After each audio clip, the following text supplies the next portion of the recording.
The drumbeat is so familiar these days. It's part of the entertainment landscape. The instant a film is out, fanboys say, "I wonder when we're getting a sequel." What if the movie sucks? Or in some cases, studios have already greenlit sequels before the films in question have even hit the screens. This isn't internet-induced behavior. The internet just magnified the phenomenon. When we were kids, we dreamt of sequels to our favorite films. When the curtain went down on Return of the Jedi, we wondered when the next Star Wars film would happen. Would Ghostbusters 3 take as long to make as Ghostbusters 2? Will there be a Back to the Future 4? Both the corporate reflex and the fanboy reflex is that no story should ever end. And while some of you might be thinking, well, Michael, it's okay for stories not to end, I'm rapidly coming to the conclusion that endings are far more important than fanboys want to acknowledge, and they've happily sacrificed the concept of endings because of a panic that there will be a break in the chain. Something's better than nothing. Yes! Nowadays, there is no break in the chain. In 1997, when Batman and Robin flopped, Warner Brothers backed off Batman films for almost a decade and gave it a much-needed rest. That's not the case anymore. Now, we will have a new Batman film every 2 to 3 years, whether we want it or not, from here on out. And yet, I recognize with the superhero franchises that flood-the-market strategy works more often because it mirrors the comics format itself. As legendary as some of the stories have been in the history of the comic medium, comics were designed to be cheap, disposable entertainment. Superhero comics never cease. The heroes stay virtually the same age while the world around them continues to stay up to date. And there's the old joke among veteran comics readers that you shouldn't worry about a character getting killed in a comic book because no one stays dead for long. In other words, superhero comics and their films could almost be seen as the exception, not the rule, to the need for a story to end. While I still hold to the belief that anything can become oversaturated in entertainment, superhero movies now being almost constant merely reflects the pattern of their comic book origins. That being said, while I have slightly more patience for comic book film franchises never ending, that doesn't mean they shouldn't. This is embarrassing. I have far less patience with the endless drumbeat of sequels and relaunches in the many non-superhero inspired stories. In fact, we all used to have less patience for it. What happened? The world changed on us, Marty. And without our help. Remember in the 1980s when we made fun of sequelitis and all the Roman numerals plaguing film franchises? Hell, even the entertainment industry was making fun of it at the time. Shark still looks fake. He's mad. Gandhi 2. I complain, but nobody listens. Star Trek 12. So very tired. God willing, we'll all meet again in Spaceballs 2. The search for more money. The real issue with franchising every story beyond its original scope simply for the sake of having more is something we've all complained about for decades. I feel thin, like butter scraped over too much bread. Try denying it in this moment, but we've all said the following at some time or another about a film or TV series, and you know it. This ruins the original. You're just ruining it. How often have we said that to each other in conversations that a follow-up to a legacy story has only managed to kill the agency of the original story's intent? That these follow-ups have ruined certain characters or trashed beloved ideas? Let me answer that for you. We've been saying it in conversations with one another for decades, and that tells me the simple truth, that these follow-ups aren't worth risking the sacrifice of a formerly great story. Don't try it! And they don't have to be sequels. Prequels and spin-offs have the same net effect on once great stories. Before we dive into this, I want to make one thing clear because there are people out there who must have assurances spelled out for them. Let's just deal with this hostility now. Or else they assume such realities aren't recognized and then they bitch about it in the comments. Not all follow-ups are bad.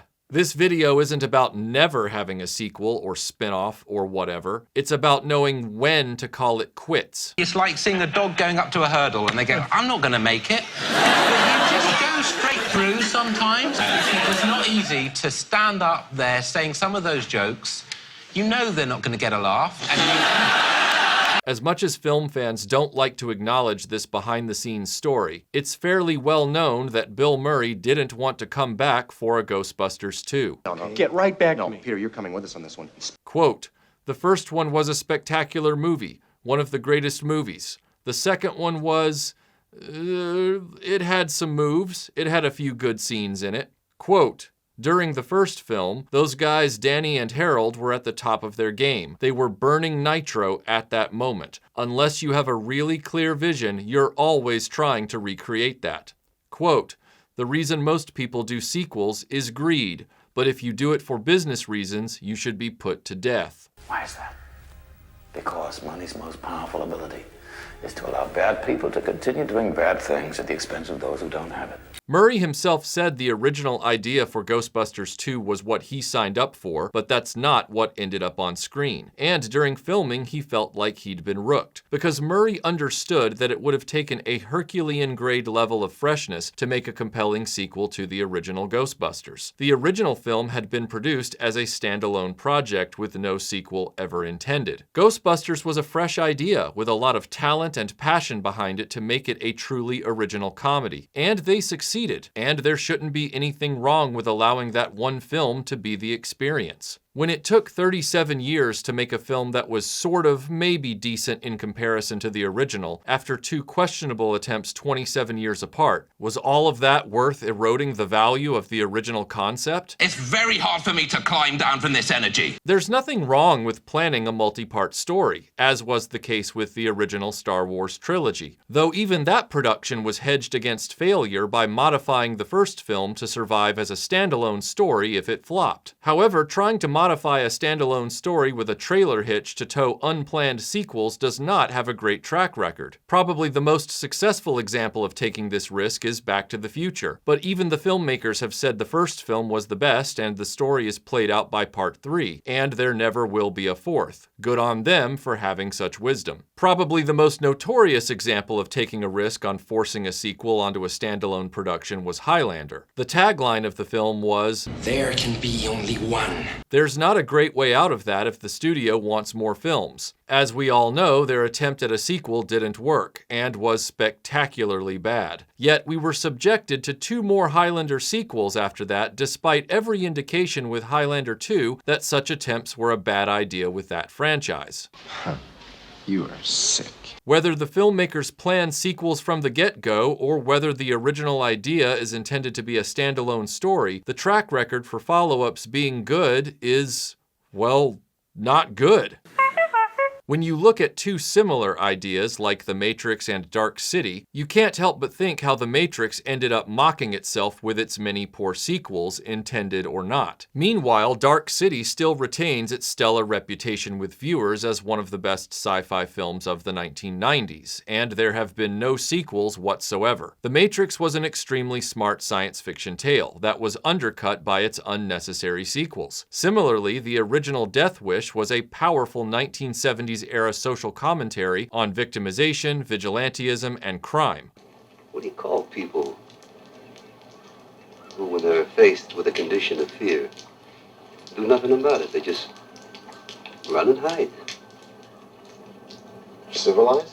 While the 1980s sequels were schlocky action film cash grabs. This has given uninitiated people who have only heard of the infamous cheese factor of the Death Wish series a very false impression of the uncomfortable brilliance of the original film. Maybe 2 guys trying to heist each other.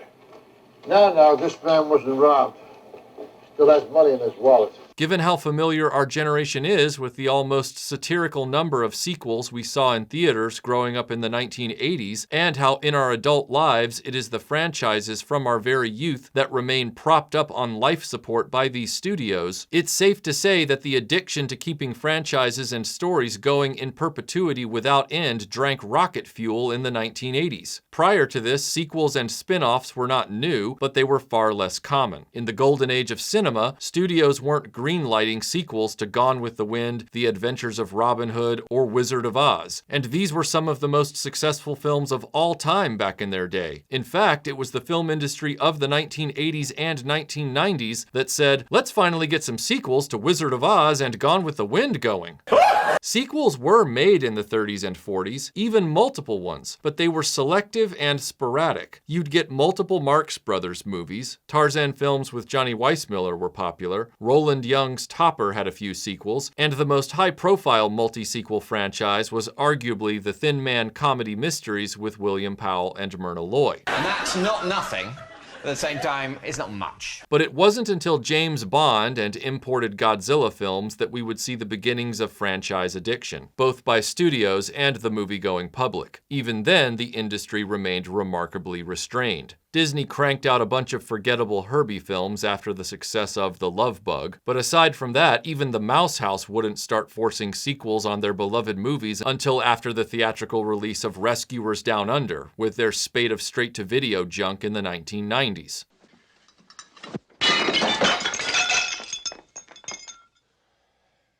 Now it's garbage.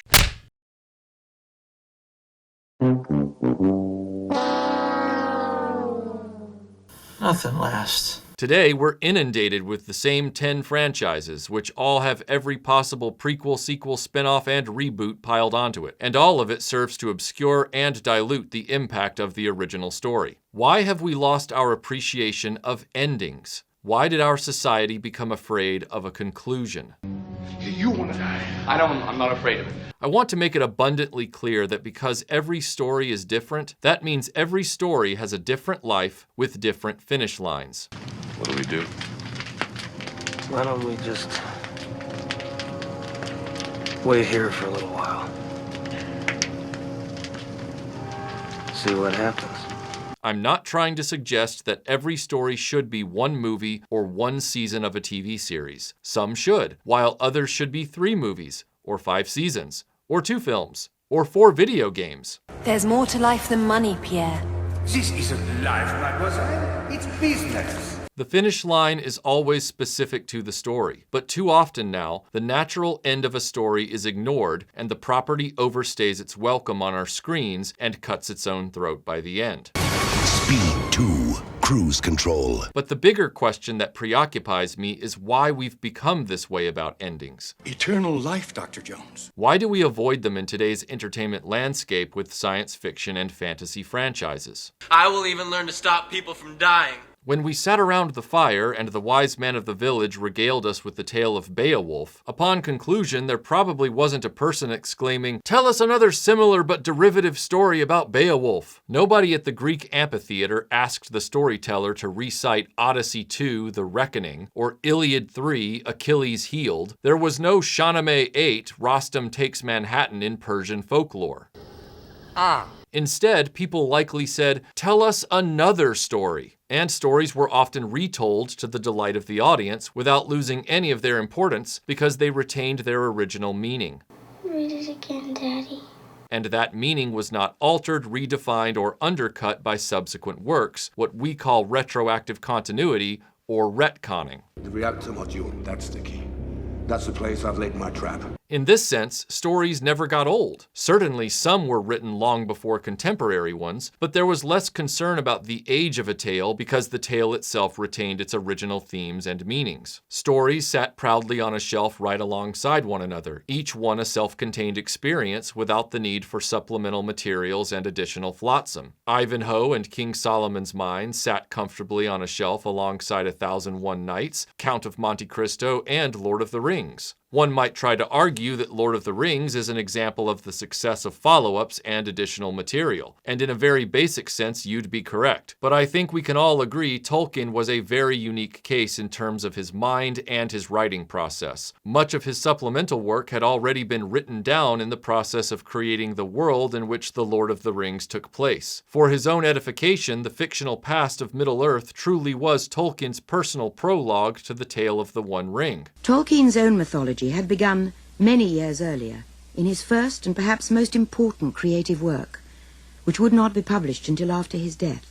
Tolkien was a supremely focused mind, preoccupied with all-encompassing fantasy world-building, and it cannot be argued that Lord of the Rings did not have a very final ending to its story. The ending of The Lord of the Rings was a metaphor for death, and I'm starting to believe that very concept might be the root of our generation's inability to let these stories end. It is absolutely fundamental to the whole conception is that men are mortal and elves are immortal.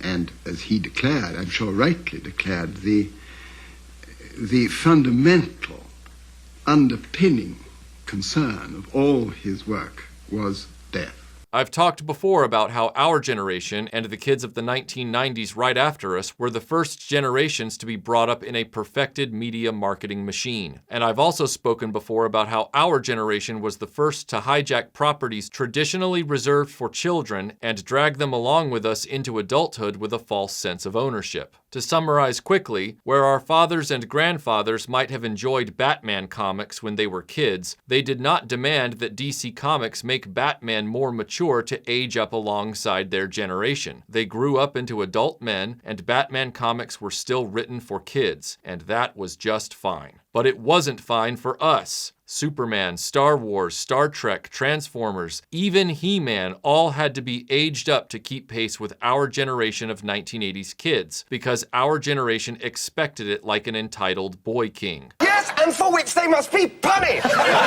Why did we demand this when our forefathers did not? They did not demand to retain ownership of Superman or Spider-Man upon growing up? They did not demand these characters keep pace with their age? Why did we do so differently? Part of it is certainly down to the media marketing machine of our youth embedding in us the need to collect them all and instilling in us more than any previous generation the idea that our personalities are tied to these entertainment brands. Rabid fandom that started innocently enough with Star Trek and Doctor Who conventions in the 1970s evolved into a full-blown emotional deficiency by the time our generation was in its late 20s.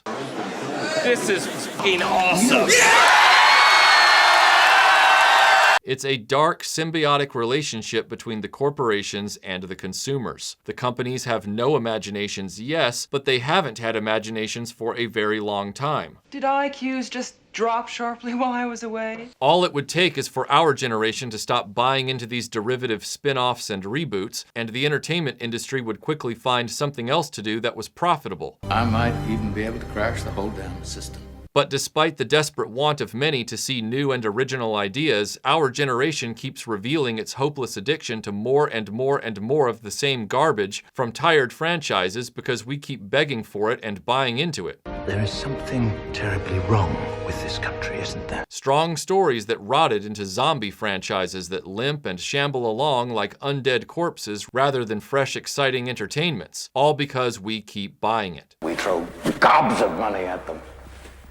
Problems always get worse. And I believe it's because there is a deep-seated fear in our generation of aging and death. Just look at the obsession we have with resurrecting young versions of actors. We won't even let the dead stay dead or consider a recasting. We're so afraid of things being over, we've created illusions within illusions to make ourselves feel immortal. We are whiling away our finite time before the grave. After being a part of pop culture fandom in my generation for a lifetime, and having thousands of exchanges with others about a myriad franchises and topics, I believe our generation thinks, consciously or unconsciously, that if they can keep the stories of our youth out front, then we stay relevant and young.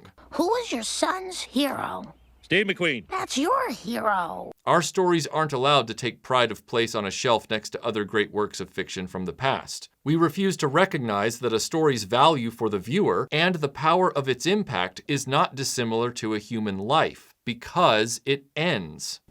I haven't faced death. I've cheated death. I've tricked my way out of death.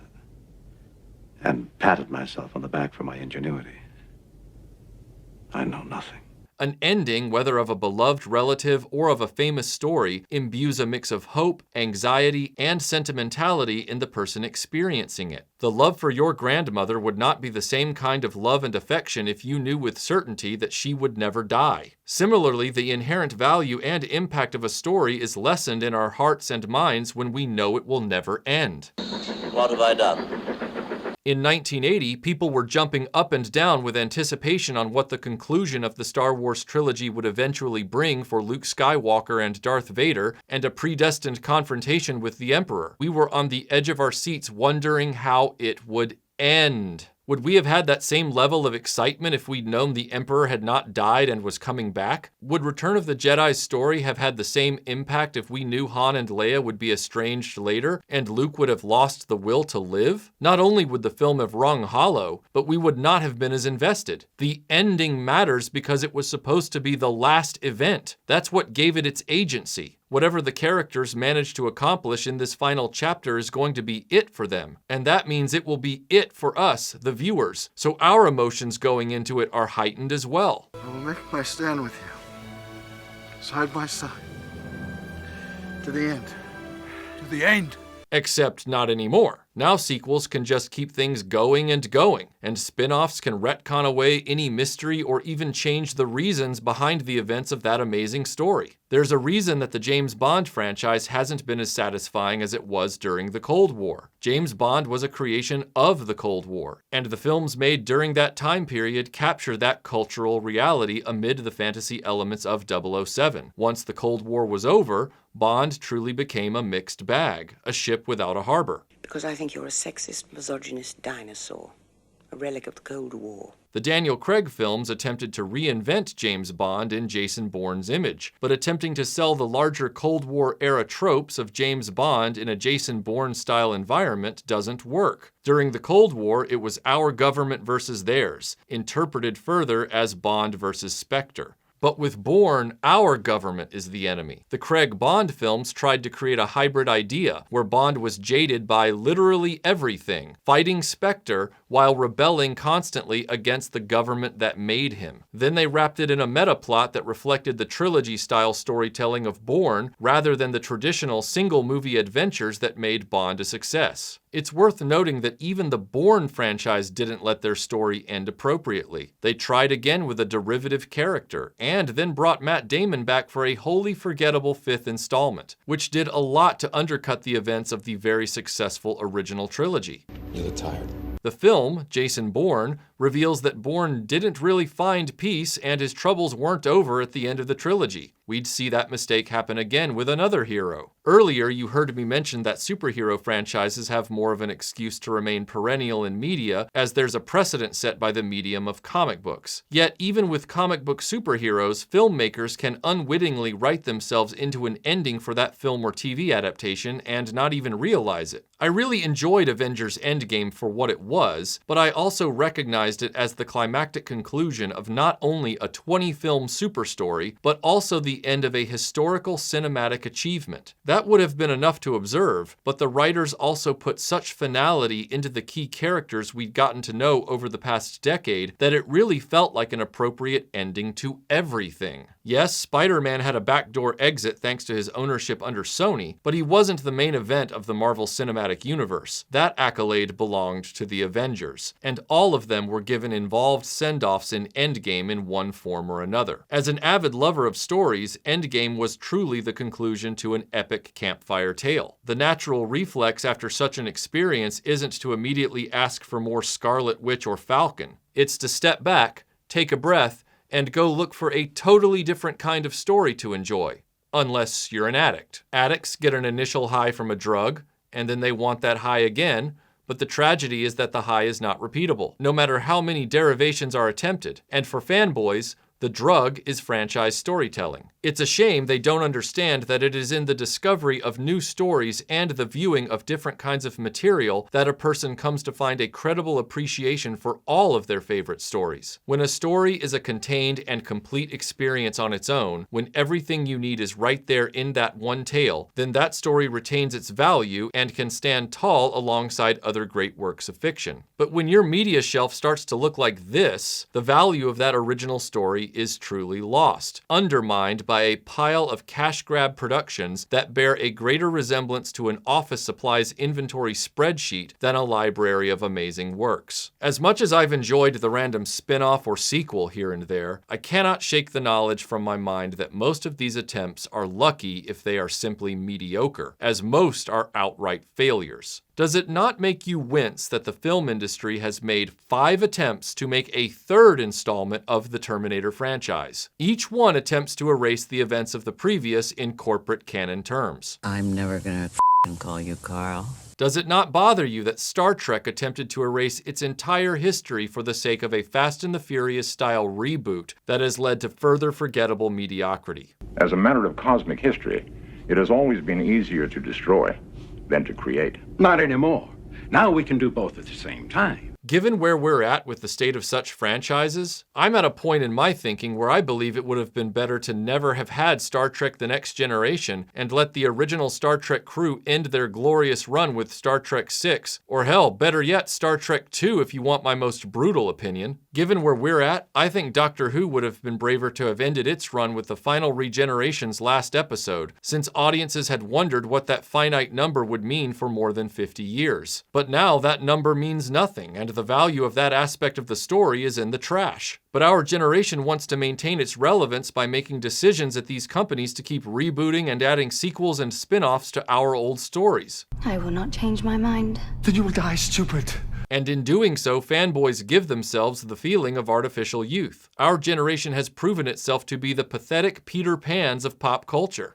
Why are you in Neverland? Well, that's easy. Always be a little boy and have fun. I like this game. Ask me another one. At large, we have no interest in learning new things, experiencing new stories, or being taught new ideas. We live joyfully in bubbles of childhood feels, hoping that nothing will ever change, while time and aging laugh at our desperate actions, actions that don't make a dent in our delusional goals. Then you never faced that situation. Faced death. I don't believe in the no-win scenario. Rather than take our place as the fathers and mothers of a new generation of pop culture stories for children, we've told our children, no, these are our stories, but I want to ensure that you're into them also. I'm going to do everything possible to make sure Transformers and Batman reflect the age I'm at now, so I don't have to be embarrassed in loving them as an adult. But I would prefer my children adopt my interests also, rather than having their own ideas. After you finish medical school and you're on your own, then you can do as you damn well please. But until then, you do as I tell you. Is that clear? But there's something noble about an ending. Everything begins and ends. Death is what gives life meaning. To know your days are numbered. Riding off into the sunset when the adventure is over is what we should all strive for, as well as having the wisdom to recognize when it is time to do so. Propping up the great stories of our generation with useless and less than average new material does these masterworks no favors, nor does it do us any favors at the same time. Letting them end and stand on their own for what they expressed in the time and place of their creation is what gives them agency, what gives them continued dignity and relevance. How do you feel? Young. I feel young. Dragging them back out over and over with nothing poignant to say anymore isn't preserving our relevance, and it isn't maintaining our youth in the eyes of the generations below us. It isn't making us look hip. In fact, it makes us look older and more out of touch than ever.